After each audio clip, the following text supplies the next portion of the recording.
Bonjour à tous et bienvenue pour un nouvel épisode de Parlons Prévention. J'accueille aujourd'hui Solène qui est éthiopathe et qui va nous parler un petit peu de son métier. Bonjour Solène, comment ça va? Très bien, merci.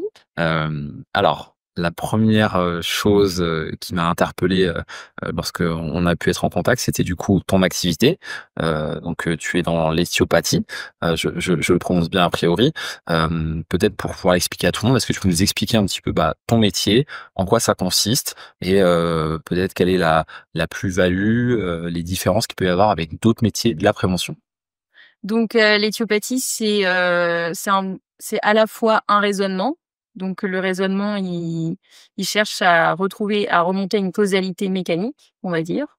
Et ensuite, sur ce trouble mécanique, on va trouver, donc, qui peut être articulaire, viscéral ou circulatoire. L'idée, c'est de venir exercer donc une manipulation. Donc, ça soit une manipulation vertébrale, une manipulation viscérale, ou bien des manipulations drainantes ou circulatoires. Et donc, l'idée, vraiment de l'éthiopathie, c'est ça, c'est de rechercher la cause, et la cause, elle est mécanique. Sachant que parfois pour des gènes ou des douleurs, l'origine n'est pas toujours uniquement mécanique, mais nous, c'est sur ce penchant-là qu'on est. Et donc après, la personne que je reçois au cabinet, elle va expliciter, la gêne qu'elle ressent. Donc ça peut être une gêne, une douleur, une sensation de pesanteur. Enfin, ça, c'est un peu la personne qui utilise les mots qui lui va bien. Et en fait, justement, en fonction des termes qu'elle utilise, moi, ça va répondre à ma première question, c'est en fait, qu'est-ce qui fait mal? Parce que c'est ça l'intérêt, c'est de savoir quel tissu du corps fait en sorte que la personne perçoive cette gêne. Donc ça peut être, l'avantage de l'éthiopathie, c'est que c'est un large, champ d'action. Donc que ce soit les douleurs musculo-squelettiques, les douleurs viscérales, hem, il y a les troubles ORL, les troubles de la sphère gynécologique. Donc voilà, la personne va expliciter un petit peu ce qu'elle ressent. Heu, Puis après, il y a une phase un petit peu, vraiment d'échange où à la fois, la personne parle et moi, mon but, c'est de savoir si c'est pour moi. Est-ce que c'est moi qui vais pouvoir, solutionner ce problème-là? Puisqu'en fait, la personne peut venir en première intention. Donc est-ce qu'il y a besoin de réorienter, puisqu'on se substitue pas du tout à la fois un traitement, à la fois la médecine conventionnelle. Donc une fois qu'on a écarté potentiellement les situations d'urgence, notamment, nous, on prend en charge, des douleurs qui peuvent ressembler à ce qu'on appelle des radiculalgies, et parfois elles sont un peu entremêlées avec des troubles vasculaires. Donc ça m'est arrivé il y a pas si longtemps que ça, et en fait la patiente avait un trouble vasculaire, pensant qu'elle avait une sciatique, et en fait c'était pas du tout une sciatique. Alors, est-ce que tu peux, par exemple, un trouble vasculaire, qu'est-ce que ça peut être par exemple? Un trouble vasculaire, ça peut être donc par exemple, on a des vaisseaux, donc les vaisseaux, ils ont un certain, diamètre, et ce vaisseau, il peut être, obstrué. Donc il peut être obstrué notamment, par des plaques d'athérome, donc c'est finalement l'accumulation de gras, si on veut, et sachant qu'il y a aussi un phénomène d'usure du vaisseau, donc qui est, le fait que le vaisseau va être moins élastique, l'artère par exemple. Rigide. Voilà, plus rigide, et ça peut s'entremêler en plus selon l'âge de la personne. Et donc ce qui va se passer, c'est que par exemple nos muscles, typiquement, ils fonctionnent en fonction, de ce qu'ils reçoivent, et ils ont notamment besoin donc d'un influx nerveux. Donc ça, c'est la partie que nous, on prend plutôt en compte, et d'un afflux, vasculaire. Et si le sang qui arrive aux muscles n'est pas en quantité suffisante, en fait, c'est une personne qui va pouvoir marcher, mais au bout d'un certain, ce qu'on appelle périmètre de marche, donc par exemple au bout de 200 mètres, elle ne pourra plus marcher parce qu'en fait son muscle juste ne reçoit plus assez d'oxygène. D'accord. Et ça, en fait, pour une personne qui ne connaît pas forcément bien le fonctionnement de son corps, ou à qui on a dit: «Ah moi j'ai eu la même chose, c'était une sciatique», finalement, c'est vrai qu'il y a des signes qui peuvent ressembler, parce que la sciatique, chez certaines personnes, peut devenir invalidante. Donc on se dit: «Ah c'est vrai, moi aussi j'ai mal à la jambe, moi aussi j'arrive pas trop à marcher, j'ai une sciatique». Donc par exemple, cette patiente était arrivée en me disant: «J'ai une sciatique», et en fait, en reposant le cadre, donc c'est-à-dire: «D'accord, depuis quand vous avez mal? Comment ça fait mal?» Et en fait, c'est au moment où elle m'a dit: En fait, quand je marche, au bout d'un moment, j'ai mal», et je lui dis: «OK, et si vous arrêtez de marcher et que vous», elle me dit: la douleur s'estompe automatiquement. Le fait que le muscle n'ait plus besoin de se contracter, ça fait disparaître la douleur». Tandis qu'une sciatique ne va pas, répondre aux mêmes critères. Donc la gêne ne va pas être exprimée de la même façon. Donc en première partie de consultation, c'est vraiment l'échange avec la personne qui vient. Donc c'est bien comprendre quel tissu fait mal, Depuis combien de temps? Et est-ce que ce tissu, par exemple ce muscle, est-ce que ou cette articulation, elle a déjà, vécu des traumatismes? Donc est-ce qu'il y a déjà eu une entorse? Est-ce qu'il y a déjà eu une chirurgie, tout ça? Parce que ça, potentiellement, ça peut influer sur, bah, est-ce que la récupération, elle sera totale? Est-ce il y aura besoin peut-être, en parallèle d'un suivi par un kinésithérapeute? Enfin voilà, ça permet un petit peu d'avoir une idée et souvent ce que les personnes aiment bien savoir, c'est en combien de temps ils auront plus mal. Ouais, Donc un classique. pour répondre à cette question, bah, qui est parfois pas tellement, enfin on peut pas vraiment y répondre puisque chaque cas est un peu unique, mais ça permet de donner un ordre d'idée. Donc voilà, donc c'est les questions où ça fait mal, quand ça fait mal. Donc est-ce qu'il y a des choses qui aggravent la douleur ou à l'inverse, s'il y a des choses qui l'améliorent? Et puis depuis combien de temps et les antécédents généraux. En fait, un peu comprendre la santé globale de la personne. Parce que par exemple, maintenant on en parle un peu plus, tout ce qui va être les maladies chroniques, inflammatoires, bah, le fait que le corps ait une inflammation chronique, ça peut aussi retarder certains, processus de réparation tissulaire. D'accord, du coup de guérison, Voilà et donc de de guérison. douleur, au final. Donc c'est bien, je pense, au maximum d'avoir une transparence face à la personne qui cherche une solution. Bah, surtout que nous, le fait qu'il y ait un peu le traitement mécanique et potentiellement un crack articulaire, si la personne pense qu'elle avait juste un os de déplacé ou une vertèbre de déplacée, elle va se dire: «Ah bah, parfait, elle m'a tout remis en place», alors que non. Tout est déjà en place, mais on cherche pas, le craquement, c'est pas ça qui solutionne le problème, mais c'est ça qui appuie sur la causalité mécanique et après il y a un temps de cicatrisation des tissus. D'accord et puis c'est toujours rassurant quand on entend un crack, on se dit: «Ah c'est bon, tous les problèmes sont réglés», généralement pour beaucoup de Bah, patients. c'est parce que je pense qu'il y a eu beaucoup de en fait, la vulgarisation, c'est très pratique en cabinet parce qu'on gagne du temps. Mais elle a un côté, bah, finalement où elle ne répond pas à la réalité puisque, bah, le craquement, c'est simplement une bulle d'air, et si la vertèbre était en effet déplacée, bah, la personne potentiellement, elle ne pourrait juste pas venir Ouais, au cabinet parce qu'elle ne pourrait pas faire fonctionner ses jambes. Il y a la moelle épinière quand même qui passe, en arrière. Donc moi, je préfère toujours le dire aussi dès le début, dire, bah, le craquement peut exister et d'ailleurs, il y a aussi des gens qui ne veulent pas que ça craque, donc il y a aussi des techniques, de manipulation, où il est possible de manipuler sans faire craquer et bien remettre en place que le craquement n'est pas ce qui guérit. Mais ça peut être une des choses qui arrive au cours de la manipulation. d'accord. D'accord, je vois, ouais, bah, c'est très intéressant. J'aimerais revenir sur ce que tu as dit au début, par rapport aux manipulations, que tout le monde puisse bien comprendre. Tu parlais notamment de manipulation, viscérale. Mmh. Typiquement, comment est-ce que ça se manifeste dans les faits? Tu as une table? Comment est-ce que tu fais tes examens de Ah oui, manipulation?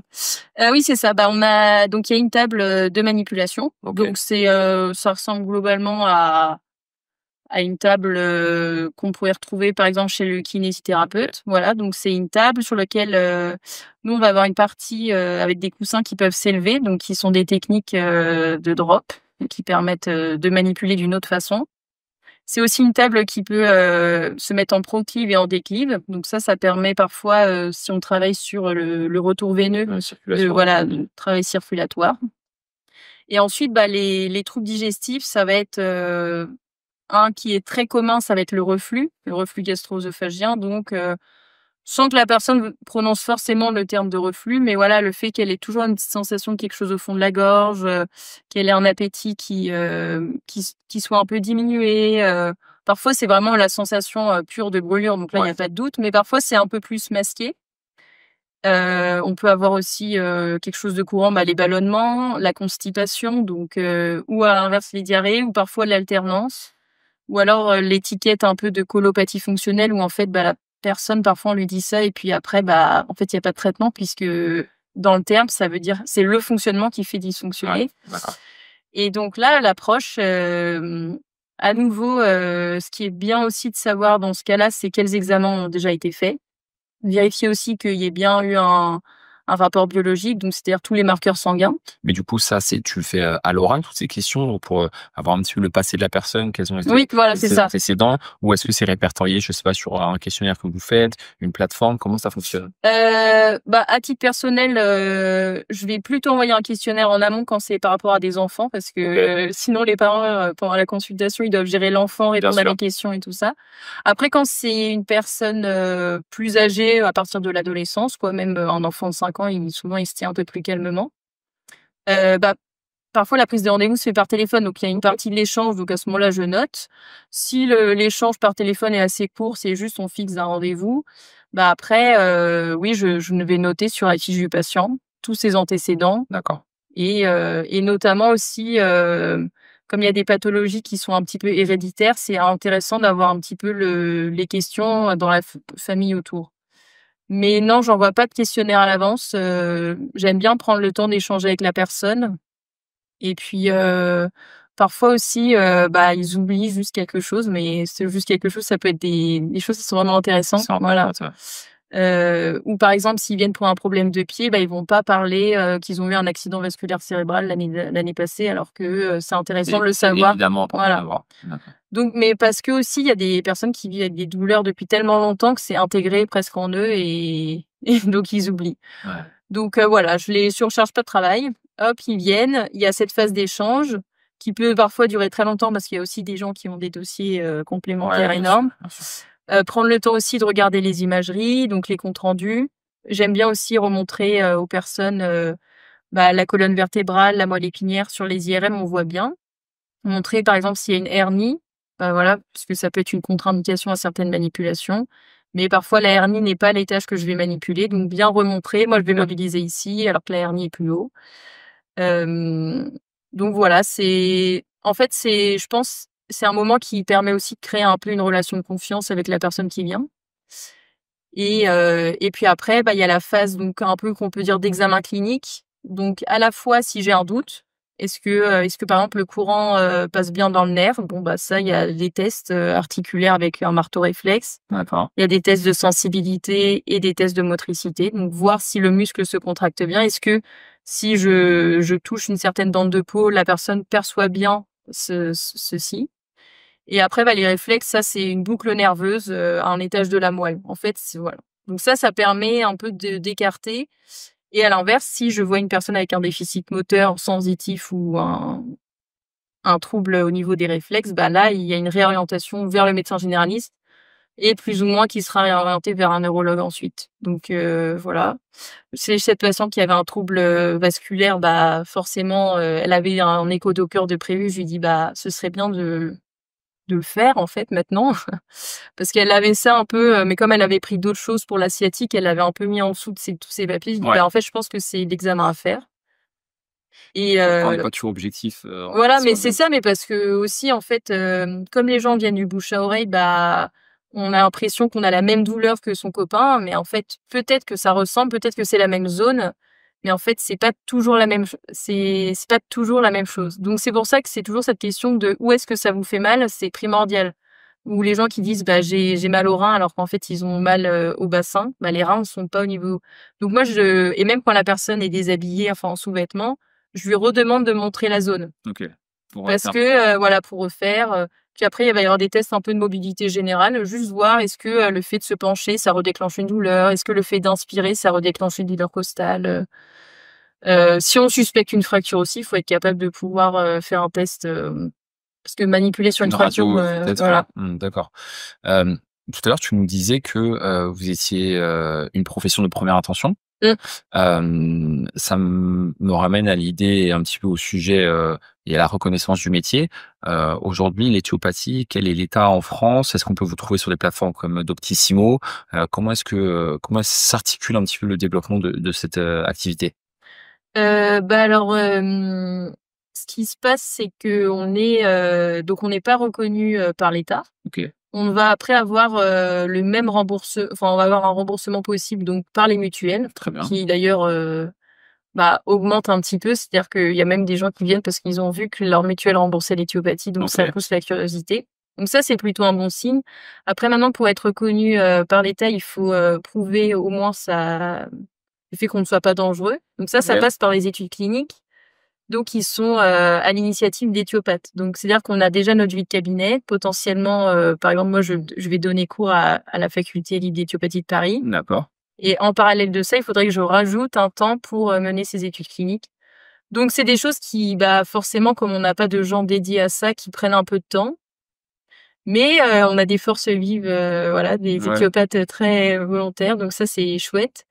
On va dire que c'est en cours. Après, est-ce que, ça le sera un jour? Bah, j'espère parce que je pense que c'est l'intérêt aussi peut-être d'être reconnu par l'État, c'est de rentrer dans un parcours de soins, ou au moins que les médecins, connaissent, qu'on puisse, même que notre niveau d'études puisse être reconnu parce qu'après 6 ans d'études finalement, si vous voulez reprendre mes études aujourd'hui, c'est comme si j'avais uniquement le bac alors Ouais. qu'on a un niveau d'anatomie, de physiologie, de clinique qui pourrait peut-être être validé et qui permettrait potentiellement une réorientation ou que sais-je. Bah, c'est sûr que vous êtes plus proche d'un doctorat que d'un baccalauréat. Justement, j'allais y venir. Tout à l'heure, tu me disais en off que tu avais fait 6 ans d'études, Oui. par rapport à ça. Est-ce que, est-ce que tu en parlant de ton parcours, que tu m'as aussi un petit peu expliqué, tu peux nous réexpliquer un petit peu comment se passe cette formation pour arriver jusqu'à ton métier, jusqu'à ce que tu fais aujourd'hui? Mmh.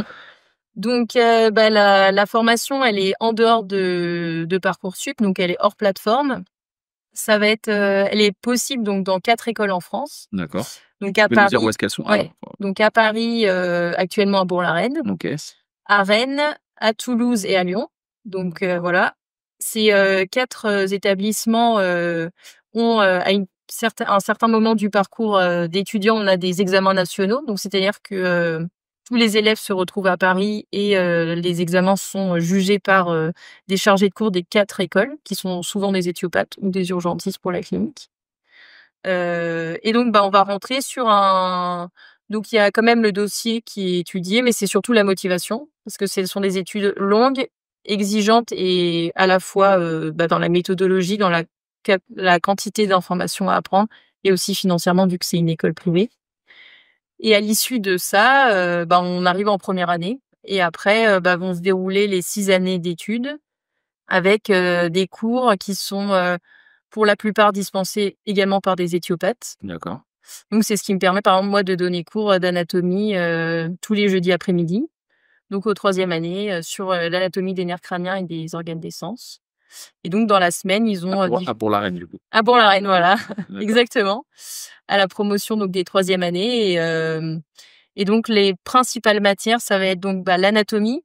Donc l'anatomie, c'est pour répondre à la question: «Qu'est-ce qui fait mal?» en fait, parce que les patients, ils vont montrer une zone et il faut que je sache sous la peau qu'est-ce qu'il y a là, et que je sois pas en train de regarder dans mon bouquin d'anatomie.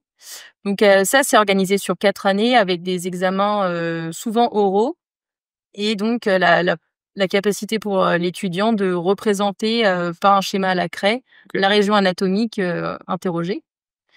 Il y a ça, il y a la biologie cellulaire aussi, biologie cellulaire, les pathologies, bactériologie, D'accord. voilà. Et après il y a tout un pôle bien évidemment autour des manipulations, donc les techniques, donc techniques viscérales, articulaires, ORL, les techniques directes, donc les drops. Ça aussi organisé principalement sur les 5, années. Anatomie, technique, il y a la physiologie. Et après donc il y a la clinique, le fait, bah, de savoir, comme c'est en première intention notamment, bah, quels sont les signes d'urgence, qu'est-ce qui fait que face à un patient, on va le réorienter ou bien on va le garder, voilà. Donc les 5 premières années, elles sont beaucoup théoriques et la 6e année, elle est consacrée à la rédaction d'un mémoire de fin d'études. D'accord. Et aussi à la professionnalisation. Donc on a, la possibilité de faire des gardes dans la clinique d'éthiopathie, qui est située dans le 20e arrondissement. Donc là, on reçoit, des personnes, on est supervisé par un éthiopathe et ça permet, bah, un petit peu de passer de la théorie à la pratique et surtout d'articuler en fait, enfin d'être à l'aise sur le fait, bah OK, maintenant j'ai bien compris comment était le raisonnement, comment je fais mes tests cliniques, mais quand il y a vraiment quelqu'un qui n'est pas un camarade de classe, parce on s'entraîne sur des camarades de classe, bah, comment on gère ça? Voilà, donc ça permet un petit peu de terminer, le parcours et après en 6e année, on peut ouvrir son cabinet et donc la plupart du temps, c'est ça, c'est, ouverture de cabinet et puis on travaille plus ou moins en interrelation avec d'autres professionnels, bah, moi à titre personnel, c'est, avec, bah, un masseur kinésithérapeute. Je trouve que c'est OK. toujours bien d'en connaître un. Heu, il y a aussi la complémentarité entre la podologie et les thérapies manuelles OK. et après, bah, certains médecins généralistes qui, ont un petit peu cette curiosité ou, qui ont bien compris, que moi-même j'avais compris là où je pouvais intervenir et donc voilà. Donc ce qui fait que ça crée un certain dynamisme, je trouve que c'est assez intéressant. J'ai des collègues qui travaillent avec des orthophonistes aussi. OK. Voilà, parce que, l'orthophonie va s'axer sur quelque chose et puis nous, on va peut-être travailler sur une détente musculaire, sur d'autres, sur Ouais, une sur autre d'autres leviers. partie voilà, c'est ça. Mmh. Et donc finalement, c'est pour ça que, bon, on est appelé médecine douce, on n'est pas forcément très doux, mais toutes ces médecines douces finalement, elles devraient plutôt être enfin, c'est très complémentaire, je trouve, voilà. Après, il faut pas non plus que le patient soit perdu dans tout ça. Mmh. Donc c'est pour ça aussi, je trouve que c'est bien de demander un peu par où est passé le patient. Moi, je me dis, quand ils sont allés voir, 15 spécialistes, ils sont un peu usés aussi. Donc voilà, reprendre bien le temps de reposer, bien expliquer ce que l'éthiopathie peut apporter et après que la personne fasse, on va dire son choix de façon éclairée et même, moi ça m'arrive de dire aux gens: «Si vous avez besoin d'un temps de réflexion, vous pouvez aussi, repartir avec toutes ces informations et puis on pourrait manipuler en deuxième intention». D'accord. J'aimerais revenir, enfin, c'est très intéressant tout ce que tu me dis.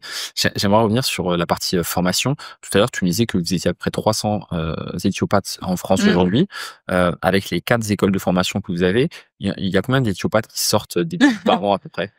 Bah, pas beaucoup. Ouais, Non. du coup, ça fait combien à peu près? Non, bah, ça dépend un petit peu des années, bah, là, suite au covid, enfin, la crise du covid, il y a vraiment une difficulté à recruter des nouveaux étudiants. D'accord. Donc bah, ça fait que nous, on était une promo environ, de 17. Donc OK. c'était une grosse promo pour 17 à Paris, l'échelle nationale à ou l'échelle à de Paris? Paris, voilà. D'accord, OK. Donc voilà et par exemple, moi, les 3e années, cette année, ils sont 5 OK. à Paris. OK. Donc si on fait 5 fois 4, D'accord. Bah, après, de toute manière, voilà, si vous êtes 300 aujourd'hui, c'est sûr que tu ne peux pas doubler non plus, chaque année. Donc non, ça reste quand même, encourageant, je trouve. ouais. Moi, je pense on est certainement plus, faudrait que je revérifie, OK. combien on est, mais oui, oui, ce sont des petites promos. Après, je trouve que c'est un côté très intéressant parce que, bah, moi, à côté de ça, j'aime bien la pédagogie, donc le fait de pouvoir, donner cours à de si petits effectifs, il Et y a la une vraie qualité. interaction qui peut se créer. C'est-à-dire que l'élève qui comprend pas, en fait, je le vois directement parce que, enfin, Ouais, bien sûr. vraiment 5 élèves devant moi, Mmh. je peux en fait, ils peuvent tous être interrogés pendant la session de cours. Les examens, je peux presque les personnaliser. Enfin, en fait, ça a ce côté très je pense que c'est bien, en fait. C'est une chance d'être dans un parcours où on est aussi peu. Et puis, en plus, généralement, bah, l'élève, il est motivé par ce métier, donc il s'investit, quoi. C'est Ouais. le secondaire, ça a cet avantage-là. Enfin, Oui, après le ça bac, c'est non, généralement, on est à fond. on est à fond, à moins qu'on ait des déceptions et généralement il y a des réorientations par la suite. Mais Voilà, c'est vrai qu'effectivement la chance du secondaire, c'est qu'on est sur des parcours qui sont quand même assez plutôt précis choisi. et qui sont effectivement plus choisis. Du coup, tu me disais, aujourd'hui, moi, si j'ai envie de trouver un éthiopathe, que, j'ai identifié, une douleur. Alors peut-être que c'est pas j'ai juste identifié la douleur, Voilà. j'ai pas plus loin, j'ai pas les éléments concrets de réponse. Comment est-ce qu'on fait pour, te trouver? Comment est-ce qu'on fait pour vous trouver? Alors donc bah, pour nous trouver, il y a le registre national des éthiopathes. OK, Donc c'est ça, un c'est catalogue sur voilà, internet? exactement. On a accès à une carte de France. On peut mettre même, là où on habite et on voit, les éthiopathes les plus proches. Après, il y a des éthiopathes qui vont avoir, des pages internet, des pages Instagram, OK. éventuellement. Je trouve que c'est pas mal pour faire, un peu de communication, un peu de prévention sur la santé, sur ce qu'on fait, voilà. Et puis après pour la prise de rendez-vous, bah, un peu classique quoi, par téléphone ou par internet. Sachant que donc on n'est pas sur Doctolib puisque, Doctolib, a limité son accès, donc toutes les thérapies non conventionnées par l'État n'ont pas accès à Doctolib. Il y a une grosse mise à jour il y a quelques années, Ouais, sur, ouais, il y a énormément de métiers. c'est ça. Certains ont été contents, d'autres pas mécontents parce que, enfin, certains ont été très déçus et d'autres pas mécontents, parce qu'ils se sont dit qu'au moins c'était fait et qu'ils avaient peut-être plus travaillé leur communication Oui, sur voilà, en fait, bah, je pense d'autres qu'il réseaux. faut prendre les choses comme elles sont, de toute façon, les personnes qu'on reçoit en cabinet, c'est souvent de bouche à oreille. Ouais. Donc de toute façon, en fait, si c'est ma copine qui m'a dit: «Prends rendez-vous avec Solène», elle va m'avoir aussi envoyé le lien. Donc que ce soit Doctolib, enfin finalement la plateforme, moi, de prise de rendez-vous, elle ressemble à Doctolib, juste, il y a pas écrit Doctolib, c'est prendre mon rendez-vous. Oui, Voilà, donc c'est je pas pense que c'est pas ça qui limite. Après peut-être que je me trompe, mais non, voilà, c'est assez classique, quoi. OK. D'accord, ouais, non, non, c'est intéressant. Du coup, une séance d'éthiopathie, ça dure combien de temps, à peu près combien de temps est-ce que tu restes généralement, avec les personnes qui viennent te voir? J'allais dire les patients, mais on n'a pas le droit normalement de dire les patients, comme Voilà, beaucoup d'autres professions d'ailleurs, c'est hein. ça, on va dire, des clients et des clientes. Bah, alors ça, c'est très propre à chaque éthiopathe. En soi, l'approche éthiopathique, elle fait que la manipulation pourrait, notre but, c'est de manipuler le moins de choses possible. Enfin, c'est surtout de manipuler les bonnes choses. Donc, je vais pas forcément manipuler toute la colonne vertébrale. D'ailleurs, il y a peu de raisons que je fasse ça. OK. Donc c'est de cibler les étages articulaires ou les viscères à manipuler et donc finalement ça, il y a pas de durée propre puisque ça peut aussi dépendre de la sensibilité de la personne. Est-ce que la personne a une appréhension ou autre? On va dire que à l'échelle de la France, je pense que les consultations durent généralement 30 minutes. OK. Après, à titre personnel, je préfère, recevoir la personne 1 heure au début, puisque je suis pas stressée de me dire: «Il y a quelqu'un après», voilà. Si la personne a 15 questions, bah, je peux y répondre à toutes. Si elle en a juste 2, bah, je finirai plus tôt et c'est pas grave. En fait, c'est vraiment s'adapter et c'est la chance aussi que j'ai, c'est que, bah, personne me dit quoi faire, enfin, c'est moi qui décide.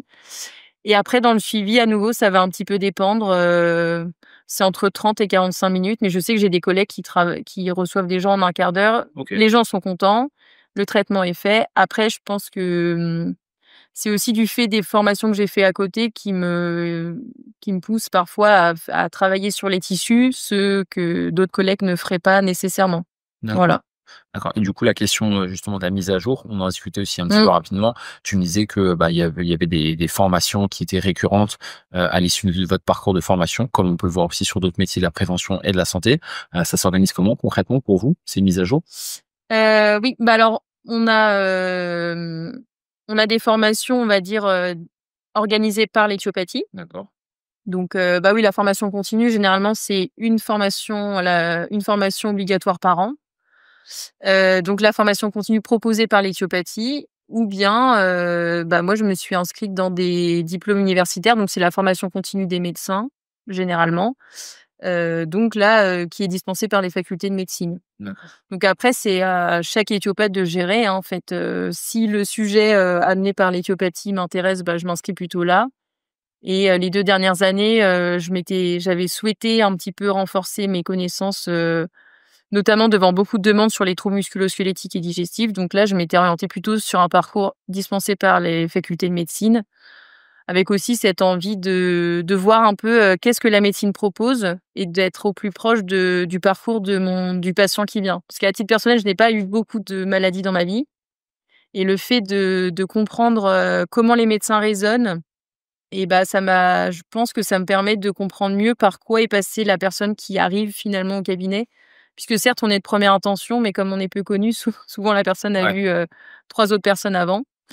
Donc voilà, je pense que ça permet d'avoir un peu d'empathie aussi et donc même en étant jeune et n'ayant pas eu beaucoup de problèmes de santé, bah, sans être écroulée par ce que la personne me raconte, juste pouvoir me mettre à sa place et voilà. Oui, bah, Une ouverture d'esprit, en fait, je pense que c'est ça qui est important aujourd'hui, c'est et puis de voir peut-être qu'elle a envie d'une réponse rapide et que je suis pas totalement ce qui lui correspond ou à l'inverse, c'est exactement ça. Enfin, ça c'est le ch le enfin, c'est chaque rencontre, ouais, bien sûr. voilà, qui chaque rendez-vous ne se ressemble pas totalement. Moi, mon objectif, il est toujours le même, c'est de proposer ce que l'éthiopathie propose, donc un traitement 100% manuel. OK. Mais après, à voir si ça correspond bien à l'attente de la personne et si donc finalement les gènes ou les symptômes, enfin le terme médical c'est le symptôme, correspondent bien à mon approche. Mmh. Ouais, je vois. Tout à l'heure, tu me parlais aussi, de la création de l'éthiopathie. Tu m'as dit que ça avait commencé dans les années 70, c'est ça? Ouais, le terme 1963, OK. voilà. Donc c'est, le fondateur, il s'appelle, Monsieur Trédaniel, donc OK. Christian Trédaniel, qui a donné donc, le nom à éthiopathie donc, en lien donc les techniques, il n'a rien inventé, hein, les techniques, c'est pour ça on peut finalement avoir les mêmes techniques qu'un chiropracteur ou qu'un ostéopathe qui manipule, puisque, finalement une articulation, elle ne peut se mobiliser que dans un sens. Du fait de ce qu'on va dire l'orientation de l'articulation, donc des facettes Le articulaires, cou, voilà. on va pouvoir, On peut pas le mobiliser ou sinon on va le casser. oui, c'est Donc voilà. Donc ça, il n'a rien inventé finalement, mais là, l'éthiopathie, c'est aussi un raisonnement, c'est-à-dire, OK, la personne, elle a ce symptôme, donc ce que nous on appelle un phénomène. Ce phénomène, il dépend de quelle causalité mécanique? Donc ce raisonnement un petit peu de cause à effet et que tant qu'on supprime pas la cause, les effets seront toujours présents. Ça, c'est, l'éthiopathie finalement, D'accord. avec des terminologies un peu propres. Donc on va parler de phénomène, de lésion, mais qui ne ramène pas la lésion de la médecine. La lésion, c'est, finalement ce qui en médecine, il pourrait appeler l'atteinte, par exemple. Voilà, donc c'est finalement Christian Trédaniel qui met le nom sur, ce mode de raisonnement et donc aujourd'hui, l'éthiopathie finalement, c'est toujours bien l'association d'un raisonnement et qui va se conclure par un geste manuel. D'accord. Non, bah, c'est très intéressant du coup, ça vient de quel pays? Parce que du coup, il y a pas un nom français? Heu, Je crois qu'il est ah français. ouais, OK, d'accord. Ouais, Ouais. tu vois, je savais Mais peut-être qu'il prononçait effectivement, américain. je crois bien que dans son histoire personnelle, il y a l'histoire d'une forte douleur et qu'en fait, il a un peu exploré et donc en fait, après pour rentrer un peu plus dans les détails du raisonnement éthiopathique, on prend en considération le corps humain dans sa globalité, enfin Ouais, dans son entièreté. Donc et le corps humain, en fait, c'est plusieurs systèmes qui sont en interaction, donc ce qu'on appelle la physiologie. Ce qui fait qu'un éthiopathe, il n'est jamais spécialiste de quelque chose, il peut pas se spécialiser puisque tous les systèmes interagissent entre eux. OK, Donc après, on va se spécialiser dans le sens, on est peut-être plus intéressé par les troubles musculo-squelettiques que digestifs ou les OK. troubles gynécologiques. Mais en soi, la formation, elle n'est pas, on va pas être spécialisé. On est obligé de tout connaître parce qu'on peut pas, enfin, le cœur, certes, il fonctionne, mais il est en interaction avec plein d'autres choses. D'accord. Donc voilà, ça, c'est L'approche. l'approche par système et que ces systèmes sont en interaction et si bien que pour une douleur, on peut pas ignorer qu'il y ait d'autres choses qui interagissent avec la douleur qu'on étudie. Mais notre but, c'est de pas appuyer sur tous les boutons, mais de dire: «OK, c'est ce système qui fait dysfonctionner ici». Parce que si on appuie partout, c'est sûr qu'on va avoir la bonne réponse, Évidemment. mais c'est pas ça qui est on cherche beaucoup, quoi. On Et mène une petite enquête. je comprends bien, mais ça va être passionnant et intéressant. Tout à l'heure, tu me disais que, certains éthiopathes avaient du coup, leur site internet ou leur page Instagram. Est-ce qu'aujourd'hui, pour pouvoir, démocratiser et faire encore plus connaître, le métier, ça serait bien d'avoir un porte-parole ou quelqu'un qui soit peut-être un peu médiatique, qui puisse mettre en avant la profession? Parce qu'on sait que heureusement ou malheureusement, c'est aussi comme ça que ça fonctionne. Mmh. Heu, bah, À mmh, moins que l'activité veuille, ne peut-être pas être exposée, ouais, et je trop pense importante. que, même, là, la façon dont moi je vais expliquer l'éthiopathie, ça va peut-être pas correspondre à la Ouais. façon dont un collègue, l'aurait expliqué. Comme la durée d'une consultation, finalement, je vais prendre le temps de dire qu'un collègue va peut-être prendre 15 minutes parce que je sais que c'est le cas et je voudrais pas que quelqu'un qui tombe sur ce podcast, Ouais. dise: «Bah, moi, Solène, elle m'a dit 1 heure». Ouais, ouais. Voilà. Donc en fait, le fait que certes, il y a un consensus sur le raisonnement éthiopathique, mais il y a pas forcément un consensus sur, comment va se dérouler une consultation ou autre et donc ce qui fait que je pense qu'il y aurait une difficulté à ce qu'il y ait une OK. personne qui parle au nom de l'éthiopathie. Après, là, moi, récemment, je me suis dit que c'était quand même, intéressant de parler de sujets de santé, même si c'était pas forcément qu'est-ce que l'éthiopathie peut apporter. Mais donc voilà, j'ai une page Instagram où je vais partager, en fait, des choses qui me paraissent banales sur la santé, mais en fait, quand on n'est pas dedans, c'est comme je sais quand mon comptable me parle, Ouais, je c'est un bon pense que exemple. voilà, il se dit: mais c'est ça, en fait, moi, ce que je veux, c'est de la transparence. On revient à la base, on voit tout ce qui est possible et puis, en fait, je pense que plus on repart de la base, plus la personne peut aussi comprendre que des choses sont possibles. Un exemple typique, c'est l'arthrose. Voilà, donc l'arthrose on va souvent dire, c'est lié à votre arthrose, mais c'est pas toujours que ça. Alors soit c'est pas du tout ça, Mmh mh. soit il y en a, mais en fait la douleur elle n'est pas, liée à l'articulation, elle peut être liée à un tendon par exemple ou autre. Donc en fait ne pas non plus, s'accabler, ça y est j'ai une douleur, alors c'est ça, c'est j'ai plus de 50 ans, j'ai de l'arthrose, plus personne peut rien faire pour moi. Ouais, je En comprends. fait parfois, si on peut faire des choses. Mais après on peut pas non plus mettre de généralité, donc non, il n'y a pas de personnage, de personnes qui parlent au nom de l'éthiopathie. Après, il y a quand même une volonté de se faire plus connaître, déjà pour recruter, les nouveaux éthiopathes Ouais. Et puis pour peut-être aussi que les cabinets, chaque profession, enfin quand on débute, on a peu de patients et puis ça vient C'est progressivement. normal. Mais c'est sûr que si on était plus connus, peut-être que ce serait plus simple ou peut-être que ça ne le serait pas. En fait, on le sait pas puisqu'on ne le vit pas. Mais je pense que ça pourrait être intéressant quand même, oui, que, après j'ai des collègues qui ont déjà fait des podcasts et autres, mais encore faut-il que les gens les Ils les écoutent, écoutent et bah, c'est voilà. c'est comme tout, hein. Bon, il faut que les gens soient intéressés et là, moi, je me disais aussi peut-être animer des ateliers, sur, juste montrer aux gens, par exemple, au niveau des douleurs de cou, parce que c'est quand même des choses qui reviennent souvent. En fait, parfois, les gens ne savent juste pas qu'est-ce qu'il y a dans leur cou. Ils Mmh. savent qu'il y a la moelle, donc ils ont toujours peur qu'on les tue en les Ouais. manipulant. Mais non, on va pas les tuer en les manipulant et voilà, apprendre à s'étirer le cou, apprendre à s'automasser, enfin des conseils, assez simples.